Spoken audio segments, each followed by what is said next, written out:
Hola, ¿qué tal? Mi trabajo lleva por título Mitos cohesivos en torno a la identidad europea en el ámbito escolar y está realizado dentro del marco de un proyecto I+D+I denominado Una manera de hacer Europa y cofinanciado por el Ministerio de Ciencia e Innovación y también los fondos FEDER.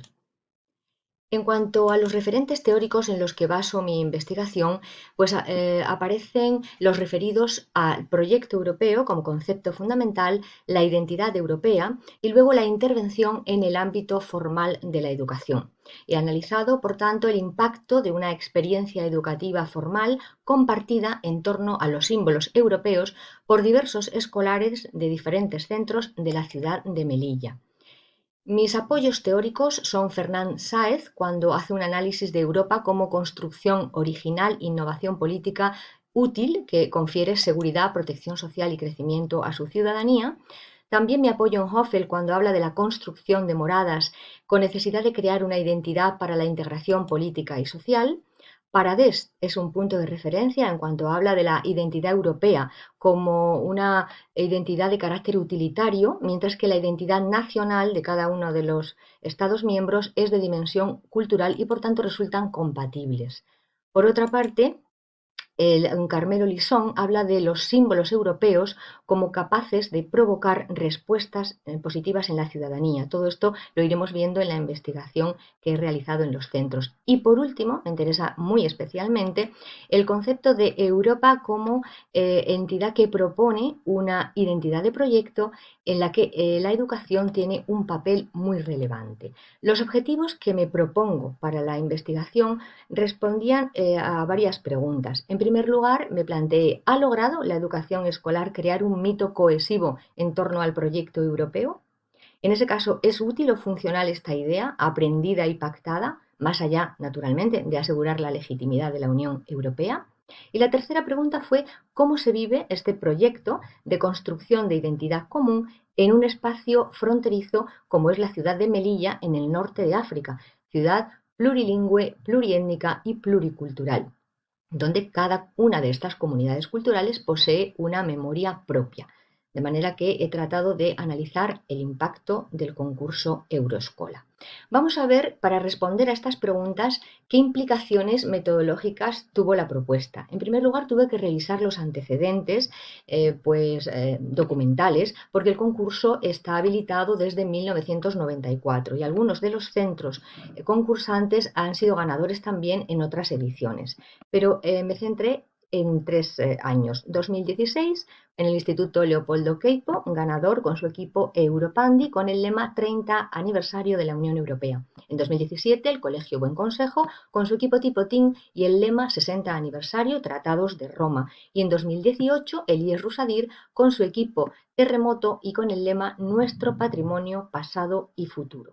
Apliqué naturalmente la observación participante, encuestas al alumnado, y las categorías de análisis fueron el concepto de ser europeo, ventajas e inconvenientes de pertenecer a la Unión Europea, bases de la identidad europea y conocimiento de las instituciones. Hubo muchos más conceptos, pero solamente he seleccionado estos para la presentación. Dentro del texto aparecen todas.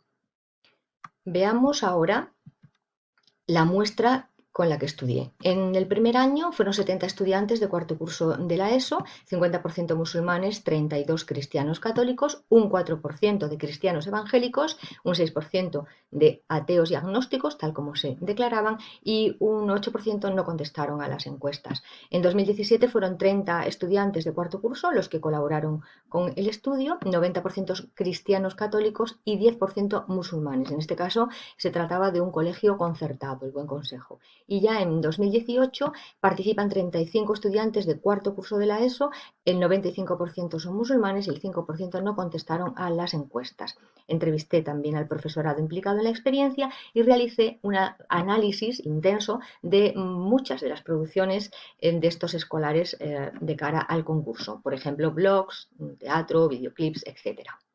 El proceso de trabajo del concurso Euroescola es muy interesante. Me gustaría adelantar que fueron actividades que se llevaron a cabo, bueno, pues de manera multidisciplinar en torno a la experiencia artística. Se analizaron dentro del concurso proyectos locales financiados por el Fondo Social Europeo como requisito del concurso. Se grabaron también una serie de vídeos utilizando los símbolos europeos y actividades de teatro como Europandi, en la que se trabajaron pues, las relaciones de amistad y los vínculos de solidaridad entre europeos.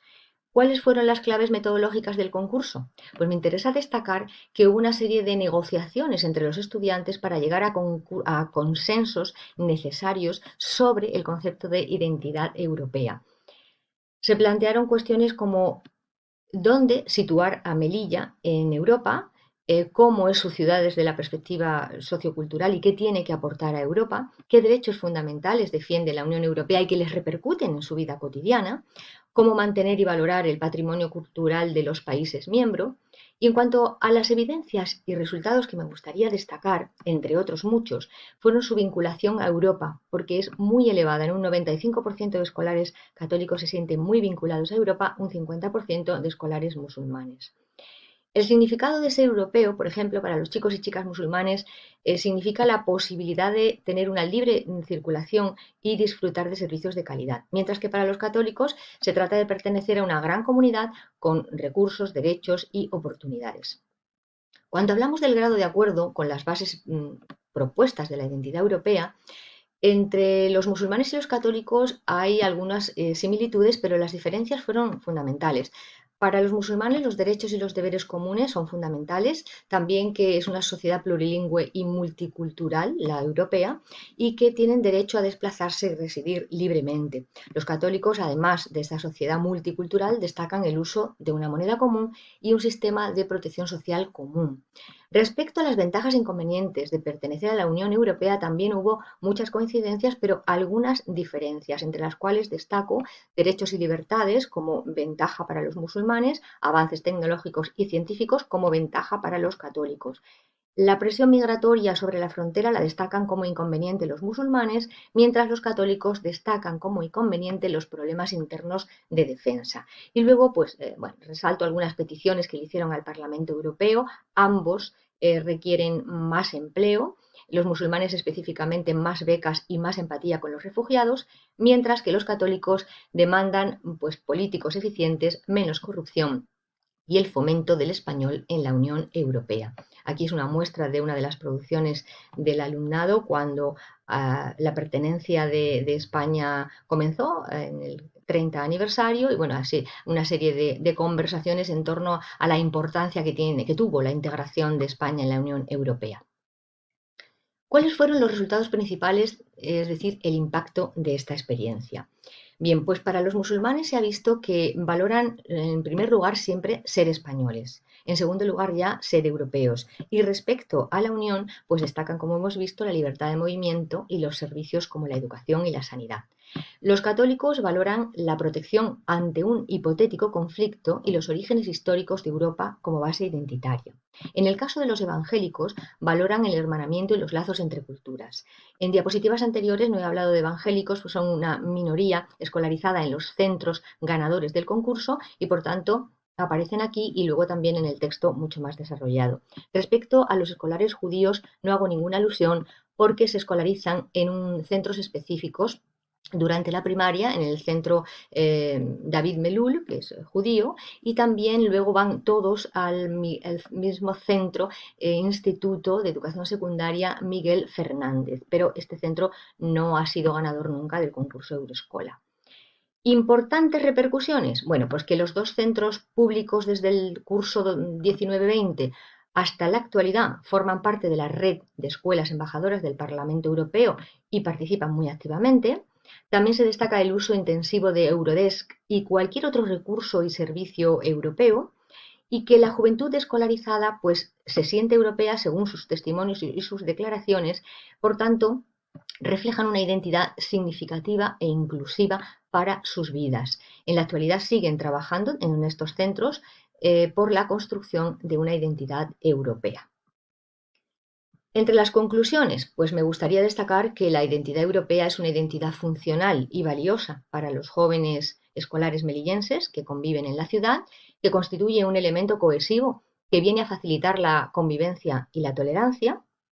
Por otra parte, la identidad europea parece posible y positiva porque no se enfrenta a la lealtad a la nación. Recordemos que algunos de los escolares, en primer lugar, se sienten españoles, en segundo lugar, europeos. Entonces, esta identidad no cuestiona ni la comunidad cultural ni la confesión religiosa tampoco. Por otra parte, en Melilla se hace evidente el reconocimiento de las diferencias, ¿no? La identidad plural europea, que se basa en una serie de símbolos comunes, como puede ser la bandera o el himno, o puede ser el Parlamento Europeo, etcétera. Bueno, pues la identidad plural está basada en esos símbolos y es probablemente mucho más fuerte en la frontera de Melilla que en otros lugares de la propia nación española. En cuanto a otras conclusiones, bueno, pues hemos llegado a la determinación de que esta vivencia educativa responde a un modelo de creación de identidad denominado de múltiple pertenencia, que desarrolla el espíritu comunitario y potencia la personalidad emancipadora y transcultural. Los resultados de todo el análisis, reflejados, como digo, en el texto completo, pues confirman la relevancia de las estrategias educativas en la construcción de la identidad europea. En la actualidad, la Unión Europea está muy preocupada por seguir avanzando en la construcción de esta identidad que legitime y comprometa a la ciudadanía europea. La educación, por tanto, puede contribuir a la creación de un mito resolutivo, que es el de una Europa abierta, cosmopolita, plural y además construida con la participación ciudadana. Y en la medida en que haya una implicación de esta ciudadanía, pues habrá también un compromiso y un sentimiento de inclusión respecto a esta identidad tan aglutinadora y tan global. Y por el momento, pues nada más. Muchas gracias por su atención. Debatiremos en el Congreso.